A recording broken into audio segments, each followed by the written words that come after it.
इस वीडियो में हम चैप्टर नंबर 4 के क्वेश्चन डिस्कस कर रहे हैं। चैप्टर नंबर 4 का नाम है कार्बन और उसके यौगिक। पहला यहाँ पर क्वेश्चन है, इलेक्ट्रॉन के स्थानांतरण से बने यौगिक कहलाते हैं। तो इलेक्ट्रॉन के स्थानांतरण से बने यौगिक वैद्युत संयोजी कहलाते हैं। Question number 2, CH3 CH2 CH2OH का आयुपेशी नाम क्या है?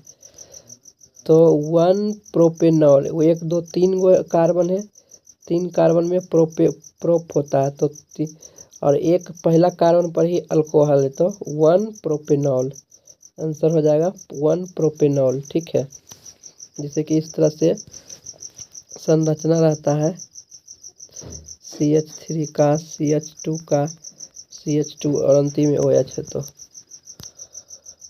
क्वेश्चन नंबर 3 क्या कह रहा है, निम्नलिखित में कौन सहसंयोजक यौगिक है? तो सहसंयोजक यौगिक CH4 है, सहसंयोजक यौगिक। 4 नंबर क्वेश्चन है,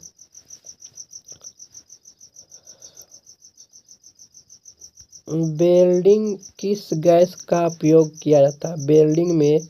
वेल्डिंग में किस गैस का उपयोग किया जाता है? तो वेल्डिंग में एथाइन या एसिटिलीन, इसी को कहते हैं, एथाइन गैस का उपयोग किया जाता है वेल्डिंग में। क्वेश्चन नंबर 5, खड़िया चौक का रासायनिक सूत्र क्या होता है? तो खड़िया चौक का रासायनिक सूत्र CaCO3 होता है। CaCO3 रासायनिक सूत्र है खड़िया चौक का। 6 नंबर क्वेश्चन है, सोडियम फॉस्फेट का अणुसूत्र क्या होता है? तो सोडियम फॉस्फेट का अणुसूत्र होता है, सोडियम फॉस्फेट का अणुसूत्र होता है Na3PO4 होता है, Na3PO4 होता है, क्योंकि फॉस्फेट के संयोजकता 3 होता है तो Na3PO4 हो जाएगा सोडियम फॉस्फेट का अणुसूत्र। अगला क्वेश्चन है, एथिल अल्कोहल का व्यापारिक उत्पादन किस रासायनिक क्रिया द्वारा किया जाता है? तो एथिल अल्कोहल का उत्पादन किण्वन प्रक्रिया द्वारा किया जाता है। इथाइल अल्कोहल जो एक प्रकार के शराब ही होता है, जो किण्वन प्रक्रिया से बनाया जाता है। क्वेश्चन नंबर 8, अभिक्रियाशील समूह CO को क्या कहते हैं? अभिक्रियाशील समूह CO को कहते हैं कीटोन कहते हैं, कार्बोनिल ग्रुप, कार्बोनिल समूह। CO को कीटोन या कार्बोनिल समूह कहते हैं। आंसर डी नंबर हो जाएगा कार्बोनिल समूह। सिर्फ O रहेगा तो ईथर कहेंगे, O के दोनों तरफ बॉन्ड रहेगा तो ईथर कहेंगे, और एल्डिहाइड में CHO होता है तो ये तो तीनों नहीं होगा। अल्कोहल के लिए OH होता है तो ये भी नहीं होगा, डी नंबर होगा कार्बोनिल ग्रुप। क्वेश्चन नंबर 9 क्या करा, CnH2n+2 किसका सामान्य सूत्र है? तो एल्केन का सामान्य सूत्र है। CnH2n+2 जो है एल्केन का सामान्य सूत्र है। क्वेश्चन नंबर 10, नीला थोथा को तुतिया भी कहते हैं। इसका रासायनिक सूत्र होता है कॉपर सल्फेट, लेकिन 5 अणु होता है जल का, CuSO4.5H2O। ये बी नंबर आंसर होगा 0.5H2O। ये कॉपर सल्फेट नीला थोथा का रासायनिक सूत्र है CuSO4.5H2O।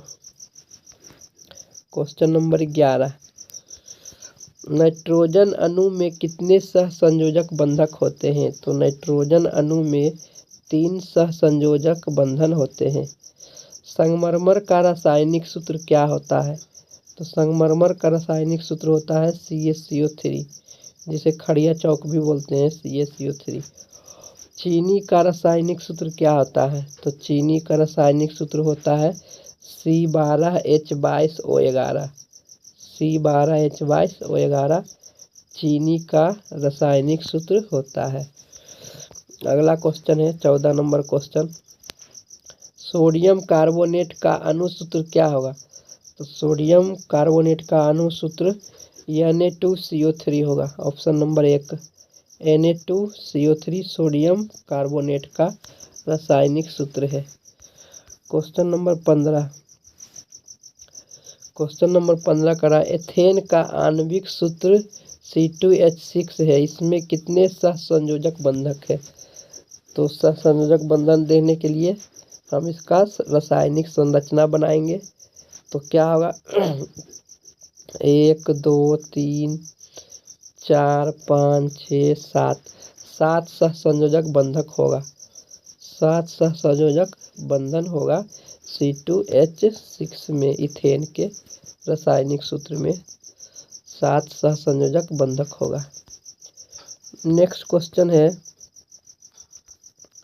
6 नंबर क्वेश्चन है 16 नंबर क्वेश्चन। ब्यूटेनोन चतुर कार्बन यौगिक है जिसका प्रक्रियात्मक समूह क्या होगा? देखो नोन में कीटोन होगा तो यहाँ पर फंक्शनल ग्रुप या कार्यात्मक ग्रुप क्या हो जाएगा? कीटोन हो जाएगा। ब्यूटेनोन या कीटोन, तो कीटोन मेरा हो गया कार्यात्मक समूह। क्वेश्चन नंबर 17 खाना बनाते समय यदि बर्तन की तली बाहर से काली हो जाती है तो इसका मतलब है कि क्या ईंधन पूरी तरह से जल रहा है? ईंधन पूरी तरह से नहीं जल रहा है। काला अगर जो हो रहा है इसका मतलब है कि ईंधन पूरी तरह से नहीं जल रहा है, तभी वह बर्तन की पेंदी काला हो रहा है। ठीक है, ईंधन अगर अच्छी तरह से जलेगा तो बर्तन का पेंदी काला नहीं होगा। सरलतम हाइड्रोकार्बन है। सबसे सरलतम हाइड्रोकार्बन मीथेन होता है। सबसे सरलतम हाइड्रोकार्बन मीथेन होता है। उसके बाद इथेन होता है, फिर प्रोपेन होता है। इस तरह से कार्बन हाइड्रोजन से संयोग करके क्या बनाता है? तो कार्बन हाइड्रोजन से संयोग करके हाइड्रोकार्बन बनाता है। ऑप्शन नंबर बी हो जाएगा हाइड्रोकार्बन। कार्बन हाइड्रोजन से संयोग करके हाइड्रोकार्बन बनाता है। क्वेश्चन नंबर 20 वायुमंडल में कार्बन डाइऑक्साइड गैस की उपस्थिति है। तो वायुमंडल में कार्बन डाइऑक्साइड गैस की उपस्थिति 0.003% है। 0.003% है। 0.003%। क्वेश्चन नंबर 21 सल्फ्यूरिक अम्ल का अणुसूत्र क्या होता है? तो सल्फ्यूरिक अम्ल का अणुसूत्र होता है H2SO4। H2SO4 जो है वह सल्फ्यूरिक अम्ल का अणुसूत्र होता है। अगला क्वेश्चन है कार्बोक्सिलिक एसिड का समूह क्या होता है? तो कार्बोक्सिलिक एसिड का समूह होता है COOH। ये कार्बोक्सिलिक एसिड का समूह है। क्वेश्चन नंबर 23 इथिलीन में कार्बन कार्बन के बीच 2 आबंध मौजूद है। तो इथिलीन में कार्बन कार्बन के बीच में 2 आबंध मौजूद है, जिसमें पहला जो आबंध होता है वह सिग्मा होता है और दूसरा आबंध होता है पाई होता है। तो ऑप्शन नंबर 1 हो जाएगा 1 सिग्मा 1 पाई। क्वेश्चन नंबर 24 इथेन में कितने सहसंयोजक आबंध होते हैं? तो अभी मैंने बताया था कि इथेन में 7 सहसंयोजक बंधक होते हैं। 7 सहसंयोजक बंधक होते हैं। अगला क्वेश्चन है 25 नंबर क्वेश्चन कि कार्बोनिल समूह द्वारा किसको सूचित किया जाता है? कार्बोनिल समूह को किस तरह से सूचित किया जाता है? तो CO द्वारा कार्बोनिल समूह को सूचित किया जाता है। सी नंबर आंसर हो जाएगा। अगला क्वेश्चन है 26 नंबर क्वेश्चन इथाइल अल्कोहल का अणुसूत्र क्या होता है? तो इथाइल अल्कोहल का अणुसूत्र होता है C2H5OH, C2H5OH इथाइल अल्कोहल का अणुसूत्र होता है। अब 28 नंबर क्वेश्चन देखते हैं।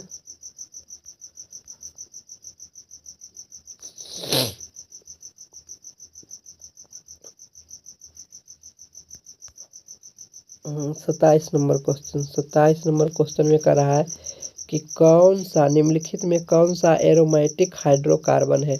एरोमेटिक हाइड्रोकार्बन वही होगा जो एक साइक्लिक रूप में फॉर्मेशन होगा।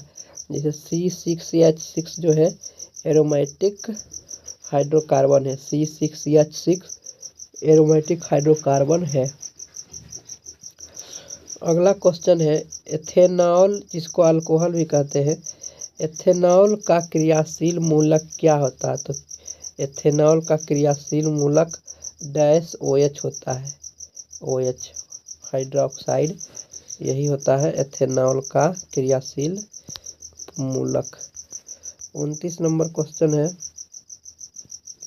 निम्नलिखित में कौन सा संयोजिक यौगिक है। तो मैंने बताया था पिछला क्वेश्चन में कि निम्नलिखित में सहसंयोजिक यौगिक है CH4 मीथेन।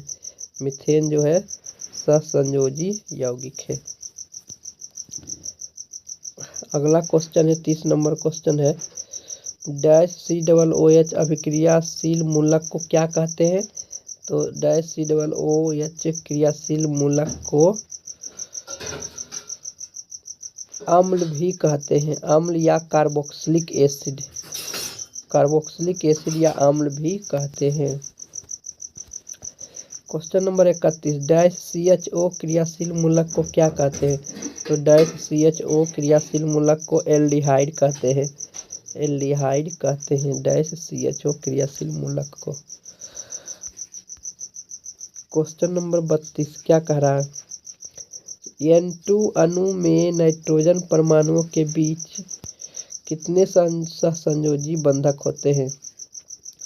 तो N2 अणु में नाइट्रोजन परमाणुओं के बीच 3 सहसंयोजी बंधक होते हैं। बेंजीन का अणुसूत्र क्या होता है। तो बेंजीन का अणुसूत्र C6H6 होता है, बेंजीन का अणुसूत्र C6H6 होता है। क्वेश्चन नंबर 34 सबसे कठोरतम तत्व क्या है। सबसे कठोरतम तत्व हीरा होता है, सबसे कठोर तत्व हीरा होता है। क्वेश्चन नंबर 35 निम्नलिखित में अक्रिय तत्व कौन है। अक्रिय तत्व निष्क्रिय तत्व भी कहते हैं। तो अक्रिय तत्व हीलियम होता है, हीलियम जो है अक्रिय तत्व होता है। क्वेश्चन नंबर 36 क्लोरीन की संयोजकता कितना होती है। तो क्लोरीन की संयोजकता -1 होती है, 1 होती है, माइनस नहीं होगा, 1 होती है। क्लोरीन की संयोजकता 1 होती है। क्वेश्चन नंबर 37 हाइड्रोकार्बन कौन है। तो हाइड्रोकार्बन जिसमें हाइड्रोजन और कार्बन रहे उसे हाइड्रोजन का हाइड्रोकार्बन कहेंगे। तो हाइड्रोकार्बन यहाँ पर बी नंबर ऑप्शन है C6H12O6, ये हाइड्रोकार्बन है C6H12O6। Question number 38 dash OH का क्रियाशील मूलक क्या होता है। तो अल्कोहल होता है, डैश OH का क्रियाशील मूलक अल्कोहल होता है। क्वेश्चन नंबर 39 वैसे कार्बनिक यौगिक जो कार्बन एवं हाइड्रोजन से मिल करके बंधन बनाते हैं, मिलकर बने होते हैं। तो वैसे कार्बनिक यौगिक को क्या कहते हैं। हाइड्रोकार्बन, जो कार्बन और हाइड्रोजन से मिलकर बना होता है उसे हाइड्रोकार्बन कहते हैं। क्वेश्चन नंबर 40 जैव गैस के मुख्य अवयव क्या होते हैं। तो जैव गैस के मुख्य अवयव मीथेन होता है, मीथेन ही जैव गैस का मुख्य अवयव होता है।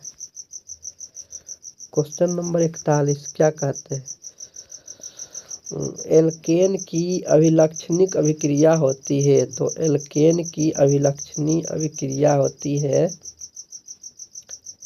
योगशील। एल्केन की अभिलाक्षणिक अभिक्रिया होती है प्रतिस्थापन अभिक्रिया। एल्केन की अभिलाक्षणिक अभिक्रिया होती है प्रतिस्थापन अभिक्रिया। ये प्रतिस्थापित करता है एक एक हाइड्रोजन। एल्कीन का सामान्य सूत्र क्या होता है? तो एल्कीन का सामान्य सूत्र CnH2n होता है। CnH2n, एक नंबर CnH2n। अगला क्वेश्चन है एथेनॉल के ऑक्सीकरण से क्या प्राप्त होता है? तो एथेनॉल के ऑक्सीकरण से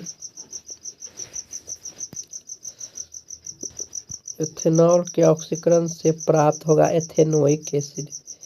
एथेनॉल के ऑक्सीकरण से प्राप्त होगा एथेनोइक एसिड। ठीक है, इसमें C2H5, इसमें अगर जो हम ऑक्सीजन जोड़ देंगे, ऑक्सीकरण का मतलब है ऑक्सीजन का जुड़ना, तो 2 ऑक्सीजन इधर हो जाएगा और इधर, तो ये क्या बन जाएगा? इथेनोइक एसिड बन जाएगा। ठीक है, मीथेन मुख्य अवयव होता है। मीथेन जो है वह जैव गैस का मुख्य अवयव होता है। जैव मतलब प्राकृतिक गैस का मुख्य अवयव होता है मीथेन। यही क्वेश्चन यहाँ भी दिया हुआ कि प्राकृतिक गैस का मुख्य अवयव क्या होता है? प्राकृतिक गैस का मुख्य अवयव मीथेन होता है। मीथेन जो है प्राकृतिक गैस का मुख्य अवयव है। क्वेश्चन नंबर 46, नॉर्मल ब्यूटेन एवं आइसोब्यूटेन में से क्या क्या गुण है? तो नॉर्मल ब्यूटेन और आइसोब्यूटेन में यही है कि ये समावयवी होते हैं, एक दूसरे का समावयवी होते हैं। ठीक है, C नंबर आंसर। ग्लूकोज में कार्बन के कितने अणु होते हैं? तो ग्लूकोज में कार्बन के 6 अणु होते हैं। ग्लूकोज में कार्बन के 6 अणु होते हैं। अगला क्वेश्चन है 48 नंबर क्वेश्चन। ग्लूकोज का विखंडन पाइरूवेट में होता है। यह प्रक्रम कहाँ होता है? तो कोशिका द्रव्य में होता है। कोशिका द्रव्य में ग्लूकोज का विखंडन पाइरूवेट में होता है। कोशिका द्रव्य में, माइटोकॉन्ड्रिया में भी होता है। ग्लूकोज का विखंडन पाइरूवेट में माइटोकॉन्ड्रिया में भी होता है, तो यहाँ पर हम माइटोकॉन्ड्रिया टिक लगाएंगे। ठीक है, कार्बोक्सिलिक अम्ल में उपस्थित अभिक्रियाशील समूह क्या होता है? तो COOH यही होता है। क्वेश्चन नंबर 50, किसी एथेनोइक अम्ल का तनु विलयन क्या कहलाता है? तो एथेनोइक अम्ल का तनु विलयन सिरका कहलाता है। सिरका एथेनोइक अम्ल को कहते हैं, या एसिटिक अम्ल को सिरका कहते हैं, तो ये सिरका आंसर हो जाएगा। क्वेश्चन नंबर 51, समजातीय श्रेणी के सदस्यों के अणुसूत्र में क्या अंतर होता है? समजातीय श्रेणी के सदस्यों के अणुसूत्र में CH2 का अंतर होता है। CH2 का अंतर होता है। ठीक है।